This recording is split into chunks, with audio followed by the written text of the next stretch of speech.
This video is a promo for our charity walk of Ben Nevis. More info on that at the end.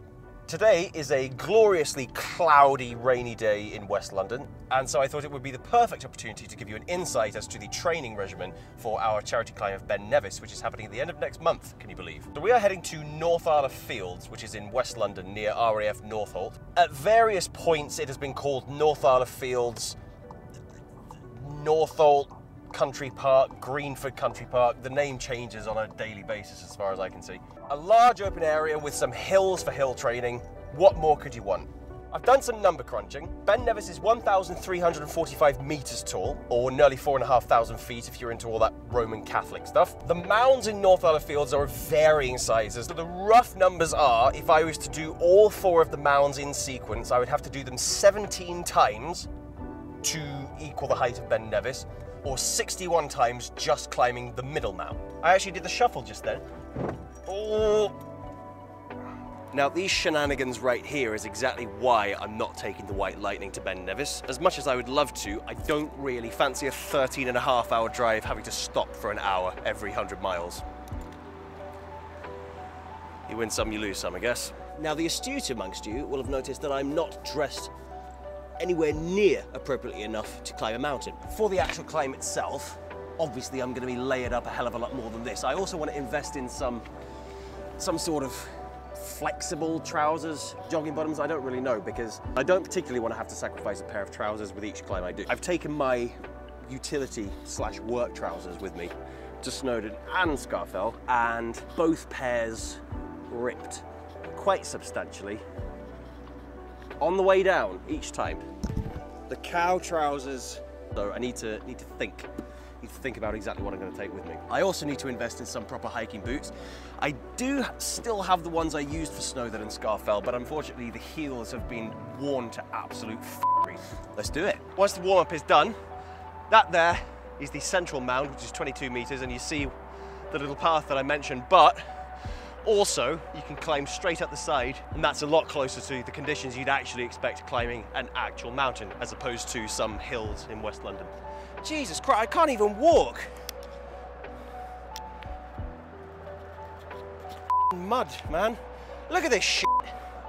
How the hell am I supposed to train? Looks like I've got dog shit on my feet. So, in terms of clothing, we've covered you need a good pair of hiking boots. Particularly for Scotland, you need some waterproof stuff. A poncho is always my go-to accessory for fashion and otherwise. Cold weather stuff, so we're talking layers. Layers! Onions have layers. Lots of layers. You want a shirt, a hoodie, a jacket, hat, gloves, probably a scarf as well to keep the wind out of your mush. It's a real pain having to carry layers you don't really wear very much, but it's either that or freeze to death. Some other stuff I've learned you need for mountain climbing are, firstly, plenty of water. You don't want to get not even halfway up and then discover you've downed it all. I'm out of water though. I've finished off all my water, which is not good. You also need plenty of food. If you're used to, as I am, eating about once a day, it's very easy to think you can make it all the way up and down and just eat when you get back. But trust me, when you get to the top, firstly, you're going to want to have a little reward for yourself.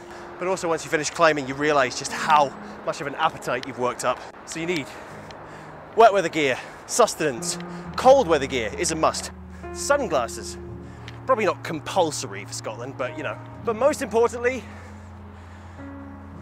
you've got to take a good camera with you, because if you climb a mountain and you don't document it on social media, did you actually climb? Now in terms of the actual camera gear I'm taking, everything's going to be filmed on this, the Nikon Z30, which outside of a few little quirks, I think is the best travel camera that's ever been made. It's so portable, the thing's absolutely tiny, especially with the 16-50 lens, and it's very capable of handling pretty much anything you can throw at it. Aerial shots are going to be on the trusty old Mavic 2. I'm also taking the Hollyland mics so that I can present to the drone if required. For Scafell, I used the Rode Video Micro. The problem with the Rode was the microphone is so large in comparison to the lens that's on this camera that when we were filming in Scotland, when the wind was blowing especially, I kept having the microphone kind of dipping into shot constantly, and it was it ruined some of the moments and I had to cut a lot of that footage out. So I think the road is to be saved for larger camera setups. Do you know what I should do? Probably get the controller set up before I... God's sake. Oh God, I can hear seagulls. Seagulls have tried to attack my drone before, so...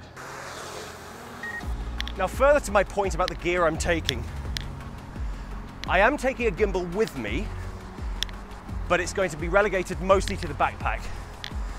And the reason for that is, I tested carrying it up and down these slopes, and to be perfectly frank, it was an absolute ball ache. And especially considering I have this and I can address it with the radio mic, it's just unnecessary, really.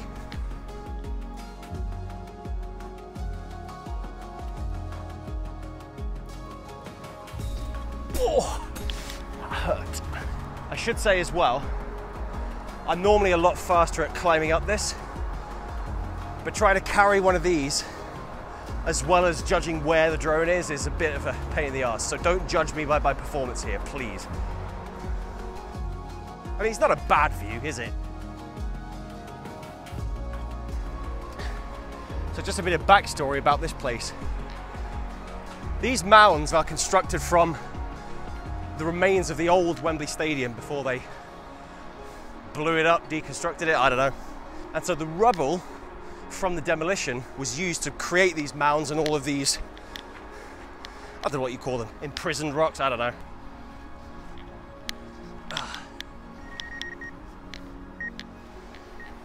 Excuse me? My bloody shoelace is undone again. Both of them. Both of my shoelaces are undone.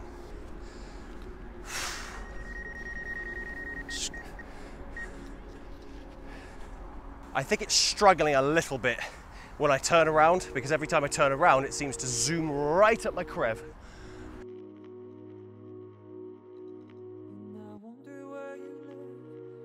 Now of course I'm not massively worried about the drone flying into me, mostly because I've already had a drone fly straight into my head in Iceland. I'm just more worried about losing the footage. I do think I need to figure out some sort of system for putting the controller away. I was blathering on in my last video about, oh, have a backpack clip so you can keep all your hands free going up the mountain. And here I am with only one hand free. Uh-oh. You hear this? That's the last sound you hear before.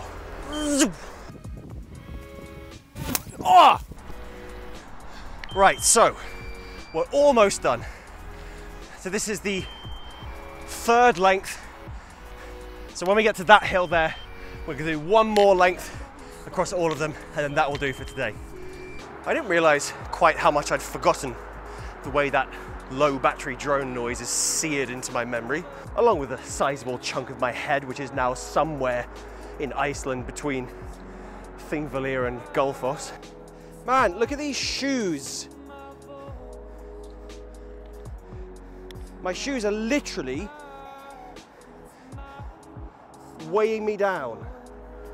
So the purpose of all this training is, at the end of next month, which will be April 2024, some friends and I are going to be climbing Ben Nevis for charity. The others did Snowdon in 2022. I didn't partake on that actual climb, but I did climb it a couple of months later. We did Scarfell last year, and this year is the final one of the 3 peaks, which is obviously Ben Nevis. There'll be a link to the fundraising page below. It will give you more information on what we've done, links to the previous videos. Any donations are welcome. Doesn't matter how big or how small. If it's 5 grand, if it's 50p, every little helps. I mean, if you want to donate 5 grand, then don't let me put you off. Anyway, that's all from me. If you made it to the end of this, you're a champ, and I love you very much. See you next Tuesday.